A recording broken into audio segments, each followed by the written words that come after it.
Howdy neighbors, I'm Mac McCarty. Good to be back here with you again on the Rough and Tumble channel. Had a few things going on. I told you in the first episode, the empty knockout vessel, about some of the risks, some of the things that happen out in the oil industry. And it costs, there's a price to pay for having all of our modern conveniences. Our lighting, plastics, on and on. It's just tremendous amount of stuff. But so many of my friends in the oil patch have paid the price for delivering these conveniences to everybody, including themselves. I've learned I've got a cancer. I've got to have some surgery pretty quick here in the next couple of weeks. And I'll have to tell you, I'm not looking forward to it. One of my friends that worked for Amoco, he went through this same thing in the last year or so, and anyway, he seems to be doing pretty good. And there's things to deal with, the after math of it, but it's just the way it is. It's just life. Anyway, I'm glad I'm able to go ahead and share this with you. This was on an Amoco lease called the Schuler B. It was on the south end of the field down around Carlisle, Texas. I think they changed the name to Price, but we always considered it Carlisle. And I would work on that lease from time to time, and there was some high ground on that lease, and it seemed like every time there was any lightning or thunderstorm, it would be down. That lease would be down. They tell you lightning doesn't hit the same place twice. Well, I've got numerous examples of where that's just simply not the case. Yes, it will hit the same place twice. And this transformer bank was what you call a platform bank. There were two poles with a platform across on them, and you'd set the transformers up there, and you'd have timbers going across between those poles with the 12,000 three-phase coming down to feed those pots. And it was one of the older banks, and it had a wooden platform for the transformers to set on. That's the way we built them way back, and then they started building aluminum platforms, and they didn't rot. So they were pretty nice, and they were easier to put up. And this old platform had gotten rotten, and so we were there to take the transformers down and put up this new aluminum rack.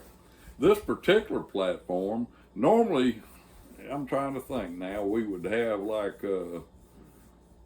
big timbers coming bolted on both sides of the poles there, and then going between the two poles going up for the platform to set on. I want to say they were like 2x12s. Well, this one had them doubled up on each side of the pole, 2x12s going across both poles. And of course, these are bolted up tight, and these flat against each other.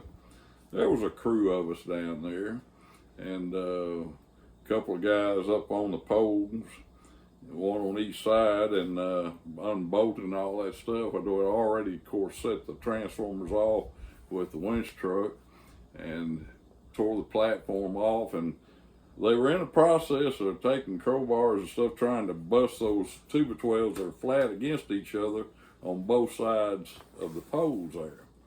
And as they started prying on that, now listen, these things, they were tight together. It was nothing, you wouldn't think anything could get between those two boards. And as they pried on that thing and they got a little bit of a gap, all of a sudden bats started falling out from between those boards, all in between the two poles. I want to say it was like 12 foot between those two big poles going up. Well, they made a little crack, and the bats started falling out. And I'm thinking, well, where are they falling from? Doesn't look like enough room there for them even to get out, And they pried a little more, and I mean, the bats just started falling out of there, and as they fell, they just started flying, and we were covered up in bats.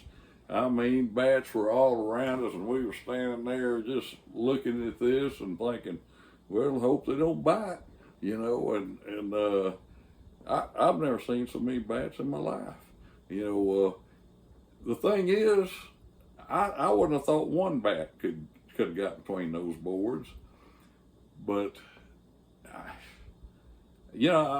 have to say there were hundreds of them. Now maybe that's too much, but there were definitely many dozen bats coming out because they just filled the air up around us and they were flying all around, kind of acting a little confused because they've been disturbed. And it took a little while. You know, I bet it took 5 or 10 minutes before they finally just kind of went on their way. And we were all just kind of stunned. You know, where did all those bats come from? I know that when we would climb up on inline poles on the primary, the 12,000 primary, you know, sometimes we'd put a ridge pin up on the middle of the pole, and you have a couple wires out on each end of the cross arms, and put a ridge pin in the center, and put a wire across the top of that pole, and that ridge pin kind of was built like a channel iron, and you bolt it to that pole. When you start busting that thing loose, almost every time there'd be a bat back in there behind it. I was up on I think it may have been an Exxon lease, but it's been so long. It was up around Hawkins, Texas, and first time I ever got into that, and I didn't know it. And I started busting that ridge pin loose, and that bat just come out right in my face. You talk about wanting to run, that'll make you want to run because you're not expecting it. And but folks, when you're standing on a set of hooks on a pole, there's no place to run. There's no place to run. Anyway, that's the story for today about all the bats down there on the Schuler Bee. Bats can get in the most odd places, and that well, I guess for years they had, you know, been in between there. Well, hope all of you enjoyed that story. Like I said, I've got some health problems right now. I know I'm going to be having to have surgery, and I'm going to try to get another one or two done here, and hopefully I can get back at, you know, get to doing it again pretty quick. Anyway, thanks for watching. I appreciate a like and subscribe. And until next time, I'm Mac McCarty saying so long for the Rough and Tumbled channel.